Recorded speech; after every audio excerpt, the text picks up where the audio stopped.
Oi gente, tudo bem por aí? Vamos para o terceiro e último diário de leitura de O Processo Mauritius, do escritor alemão Jakob Wassermann. Bom, eu já terminei esse livro faz uma semana, já inclusive comecei o segundo volume dessa trilogia, mas tem um aspecto aqui nesse primeiro volume que eu ainda queria abordar, que é: o conhecimento não pode prescindir da moral. Vamos lá? Vimos no último diário de leitura que Edsel vai a Berlim à procura de Waremi, a principal testemunha do caso Mauritius. E paralelamente a isso, seu pai, Barão Andergast, procurador-geral, inclusive do caso Mauritius, que levou à condenação do Leonardo, vai à prisão para ouvir do próprio Leonardo Mauritius essa história que aconteceu há 19 anos atrás. E através desses dois relatos que estão acontecendo em paralelo, nós percebemos que o Waremi usa do seu conhecimento e da sua superioridade intelectual para subjugar aqueles que estão à sua volta. Vamos a um trechinho? O próprio Mauritius desabafa na prisão. Atribui-se involuntariamente a um espírito desse valor o direito de jurisdição sobre a conduta de outrem. Ignoro por quê, mas é um fato.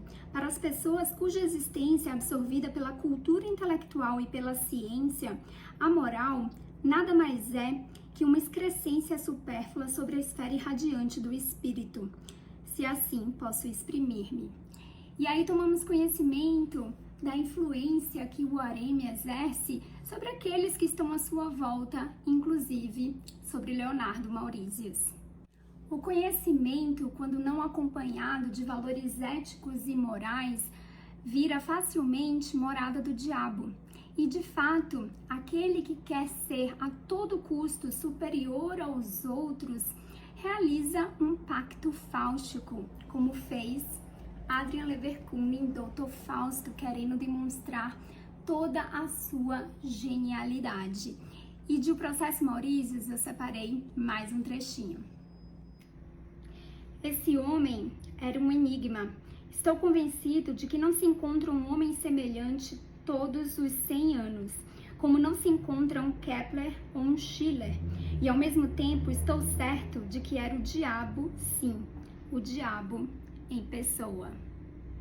Se para abordar o tema justiça, o Wassermann lança a mão de referências da mitologia grega para falar das relações de Waremi com Ana Jan, cunhada de Leonardo Mauritius, ele vai lançar mão de uma referência de Shakespeare, o drama Medida por Medida. Não contarei para não dar um grande spoiler, mas percebemos através dessa referência a grande influência que o Waremi exerce sobre Ana. Essa que praticamente desenvolve um quê de síndrome de Estocolmo.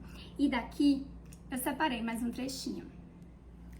Esse homem vaidoso, ciumento, sensual, obstinado e diabólico ao mais alto grau, efetivamente não podia deixar de perder o controle ante tal reserva. Apesar disso, Ana não nega que lhe seja impossível separar-se dele. Reconhece, desesperada, que de pés e mãos atados, sem nenhuma vontade, volta-se sempre para ele.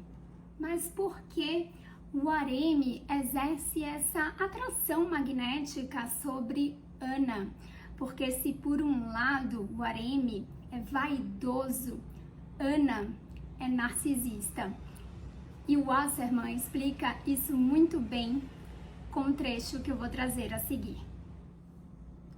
Essa espécie de mulheres, pensa ele hoje, após longos anos em que a frieza da crítica inexorável transformou o fluxo vibrante da vida em gelo transparente, essas mulheres não possuem um princípio interior. Seus horizontes se limitam tragicamente, dado seu egoísmo e isolamento, às suas próprias pessoas, aos seus próprios destinos. Se sucumbem, vítimas do nosso desejo, é sem dúvida unicamente porque, como Narciso, se deixam ficar eternamente perdidas na contemplação da própria pessoa. Que é na realidade o narcisismo, se não o amor de uma coisa incorpórea?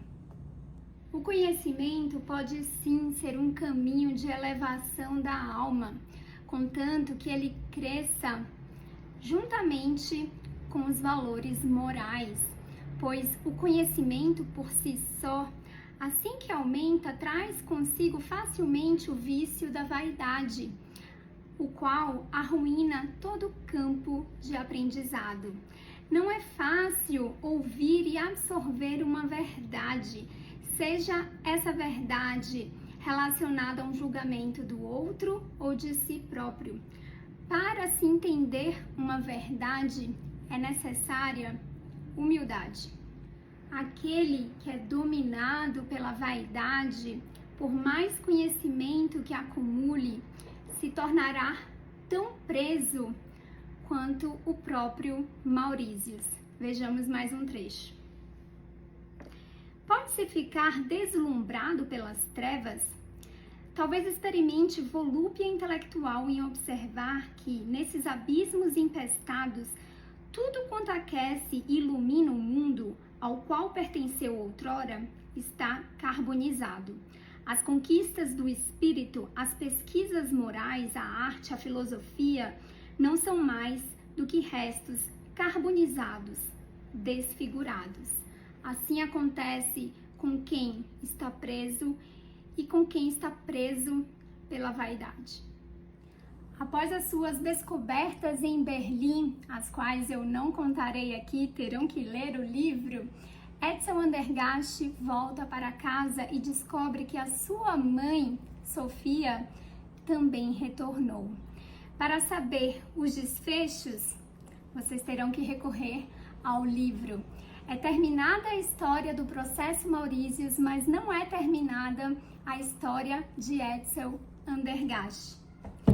Vamos comigo para o segundo volume dessa trilogia? É isso.